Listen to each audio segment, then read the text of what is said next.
Chapter 30, Section 4 of J.B. Bury's The Student's Roman Empire, Part 2. Recording by Chris Caron. The Student's Roman Empire, Part 2, by John Bagnell Bury. Chapter 30. The Roman World under the Empire, Politics, Philosophy, Religion, and Art. Section 4. Architecture. The chief architectural works of the various emperors, from Augustus to Hadrian, have been mentioned under the several reigns. It remains to say something here of architecture under the Antonines. Although architects were still as skilful as ever, there was at this time a distinct decadence in taste, which manifested itself especially in a striving after novel effects by means of gigantic proportions. The most celebrated example of this fashion was the colossal temple of Hadrian at Cyzicus in Bithynia.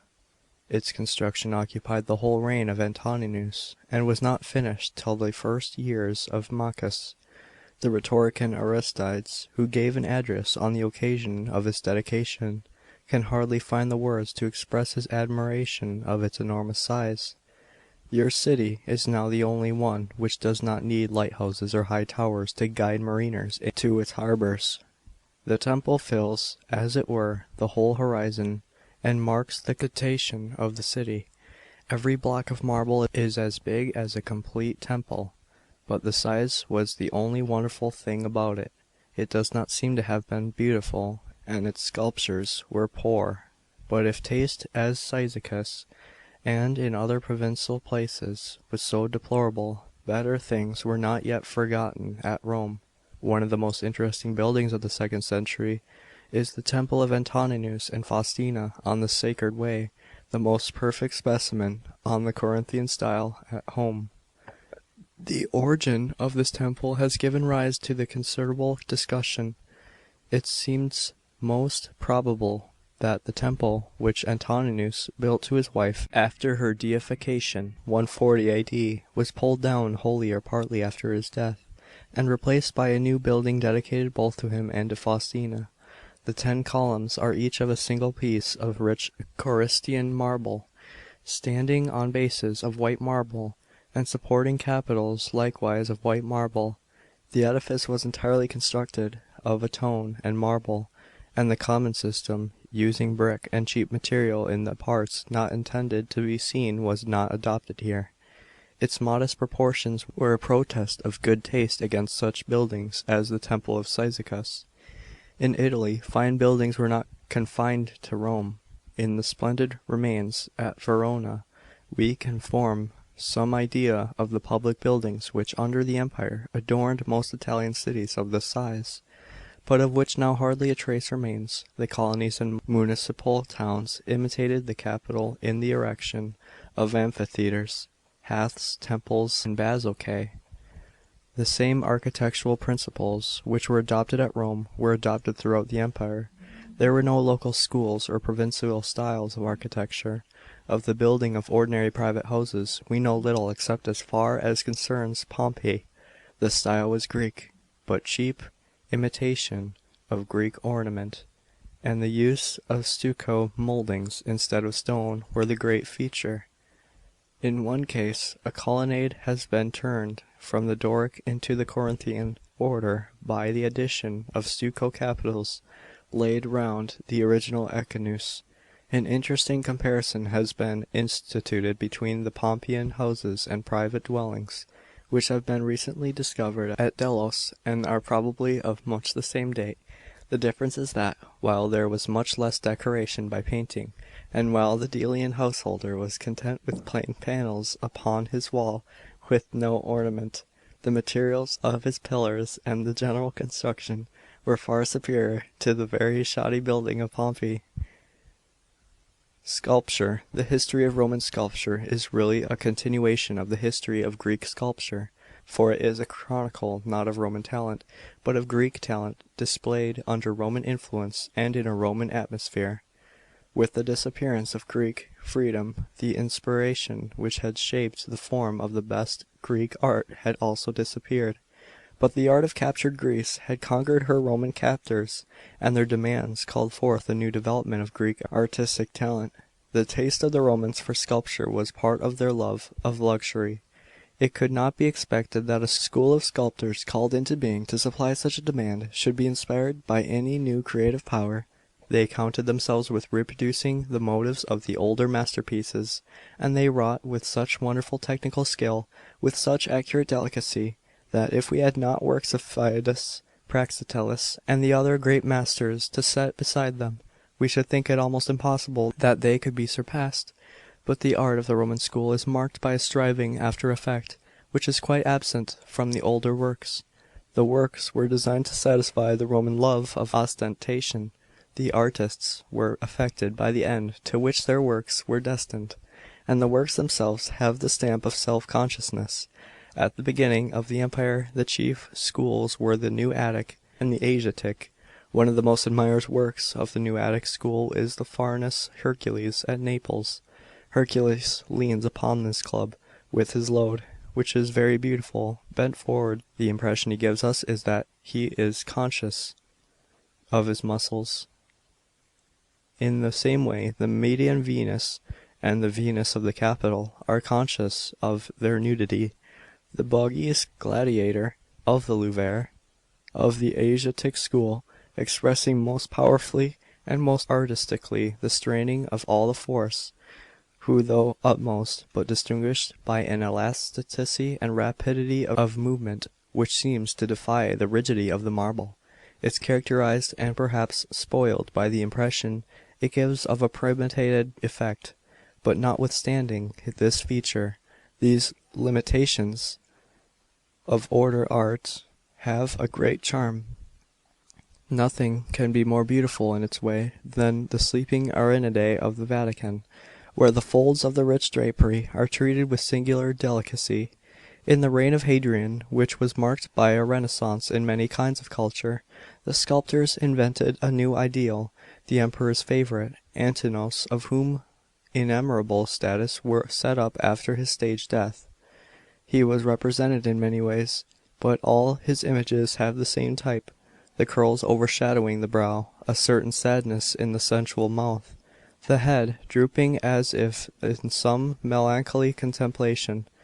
Under the Antonines there were three famous sculptors of Aphrodisias in Caria.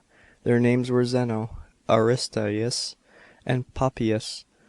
Two centaurs in dark grey marble, discovered in the Villa of Hadrian, and now in the Capitoline Museum at Rome. There the work of the two last named artists. The anatomy is faultless, and wonderful skill is shown in treating a very hard kind of marble. But there is no genius or originality displayed in these works.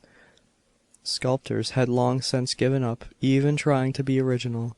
The best that we can look for is purity of taste combined with skill in execution, such as we find in these centaurs, or in the equestrian bronze statue of Marcus Aurelius.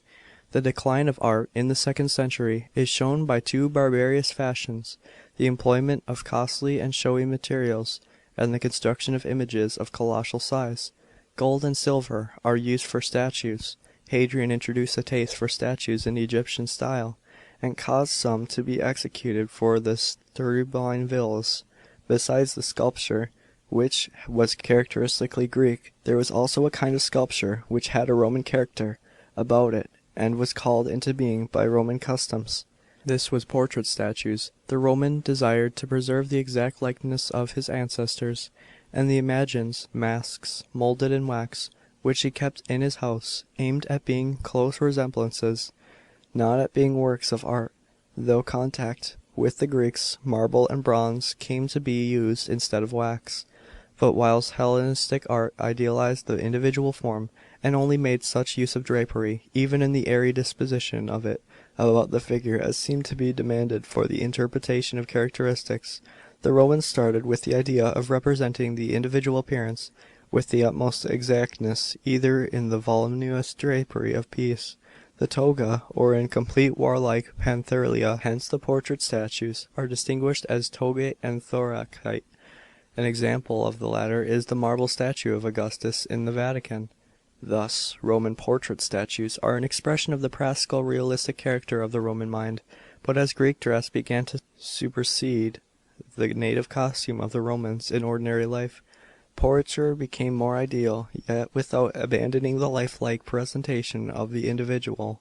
In many of the statues and busts of the emperors and empresses which have been preserved, we have this reality touched by idealism, which is the perfection of portraiture. The seated figures of the woman of Herculaneum in the Dresden Museum are fine examples of this type.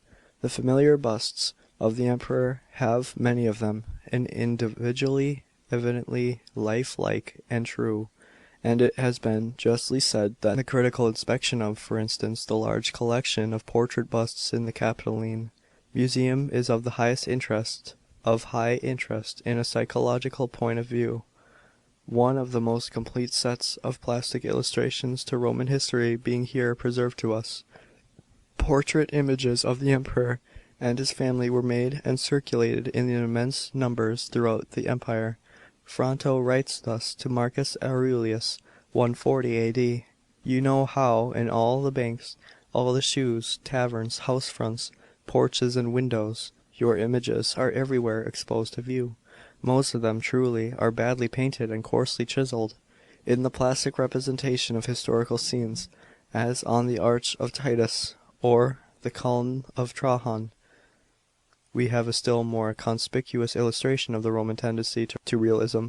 The Romans wished to see reproduced what actually occurred to the details of a march, a battle, or a triumph, the necessity of grouping for the most part, in as limited a space as was consistent with reality, a large number of figures, led to an arrangement of the Ravello which is widely removed from the fine and polished treatment of Hellenic art. Sculpture loses itself in the realm of painting when, taking a deeper background, it arranges its figures on different planes by gradations of modelling, those in the foreground often standing out completely from the surface, and thus retaining that substantial form which appeared so essential to the Roman conception, while the remaining figures, crowded together, gradually recede into the background.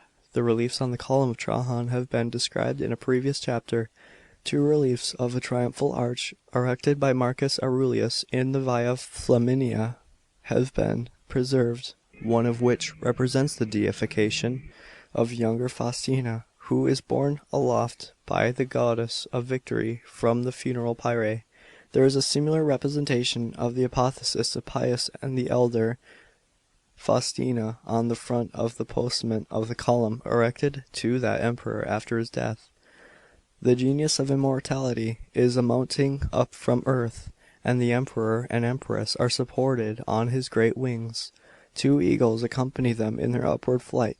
On the earth the two figures, an Amazon representing Rome and a young man personifying the Campus Marius. On the other sides of the same postament are delineated processions of galloping horsemen, being the desorsio, a series of military evolution executed round the pyre of the dead emperor.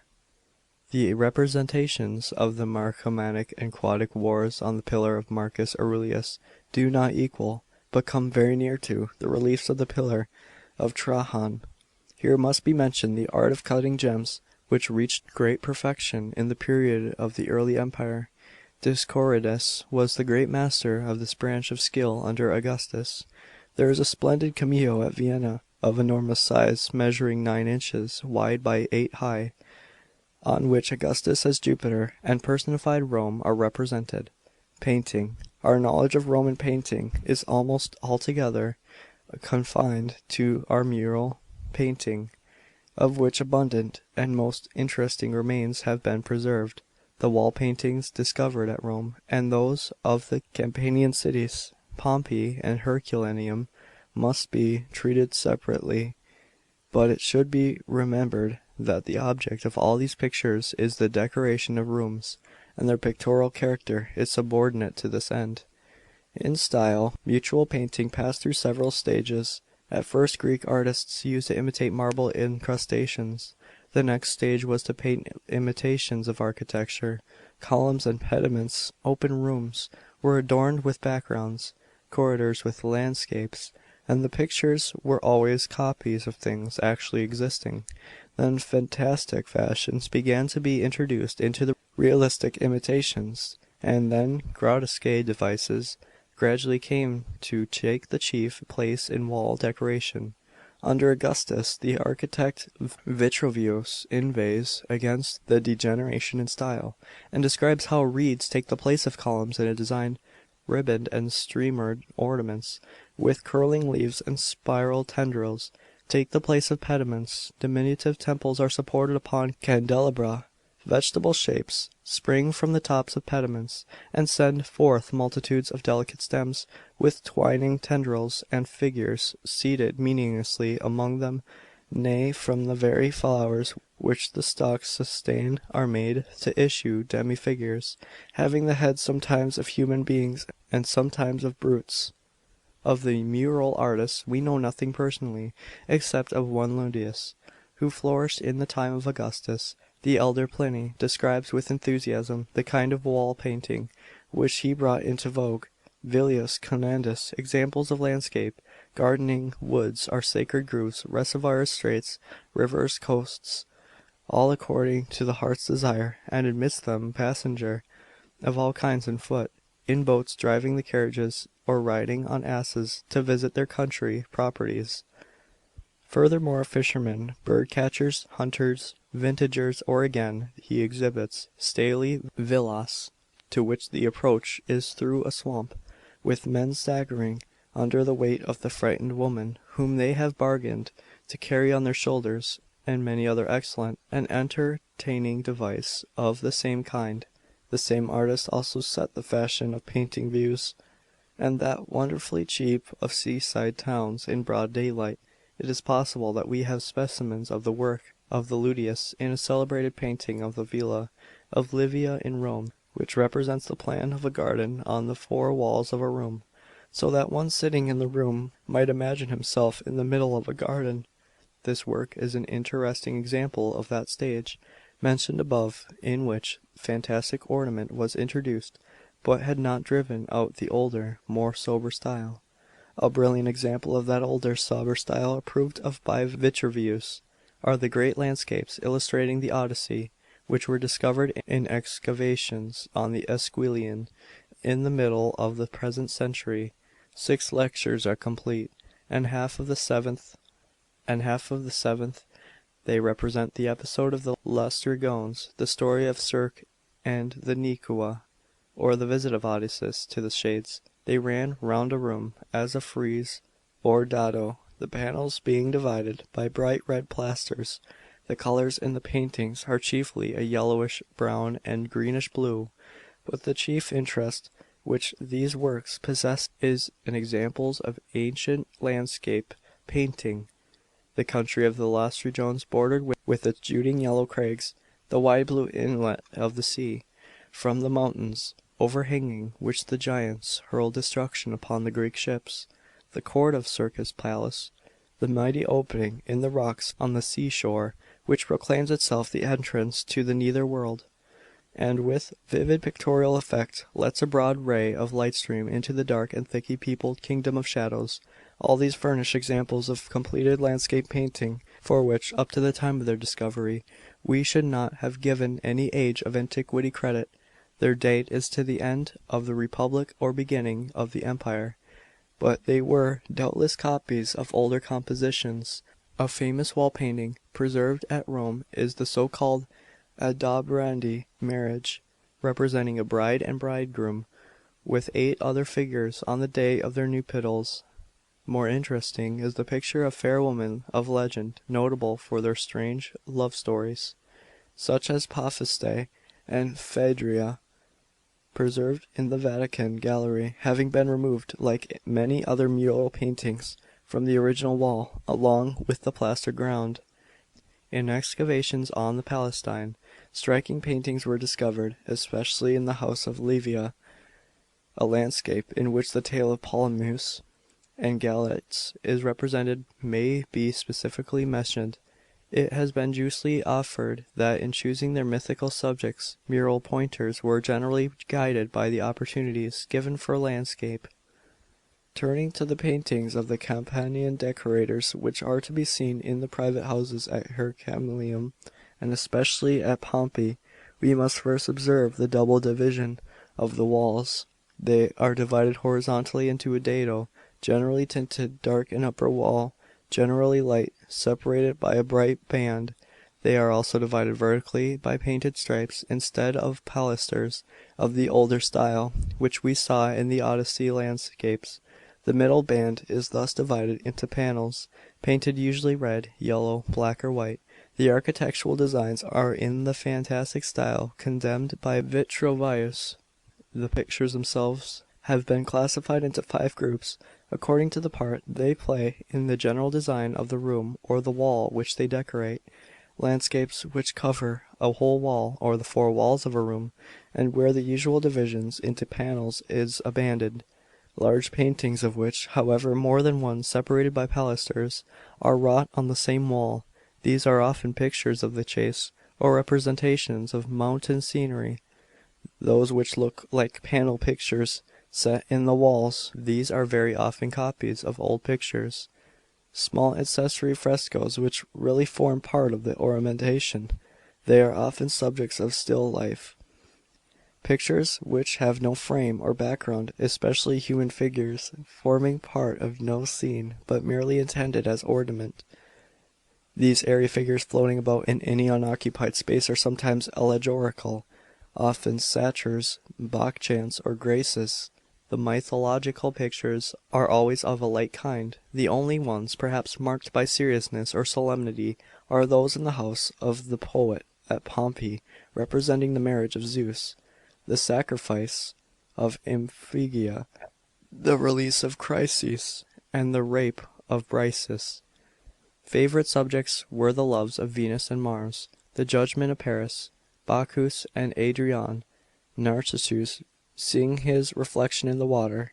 The colouring was bright and gay, and the whole effect was cheerful, and the same spirit is displayed in the genre pictures, whose subjects are taken from daily life. These frescoes have been divided into 2 classes, the Hellenistic and the Romano-Campanian. The former has a certain idealism which is wanting in the latter. They represent idealized scenes from the ordinary life of women and young people. A woman sits lost in love dreams, and Nero's laughing at her side, or 2 women are engaged in friendly dialogue, or a girl stirs at her painting or her music. Scenes of the toilet, too, are not forgotten.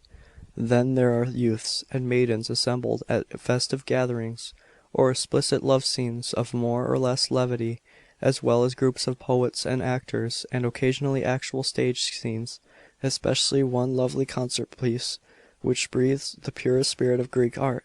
The others, the Roman campaign class, are technically very inferior, and are marked by the coarsest realism that Dutch painters ever reached, without the compensation of good work. Scenes from taverns and houses of ill fame, the incidents of the market, brutal scenes of gladiatorial life are the favourite subjects. The objects of still life which are represented are as various as those treated by modern painters. Fruit and flowers, dead and live, fish, dead and live fowl, all sorts of vessels and utensils. Caricatures also occur. That of Aeneas, fleeing from Troy, holding his son by the hand, and bearing his father on his shoulders, may be mentioned. Who the decorative artists were is unknown. It is possible that those who were inspired by Greek traditions were Greeks, and the executors of the realistic genre paintings Italian natives.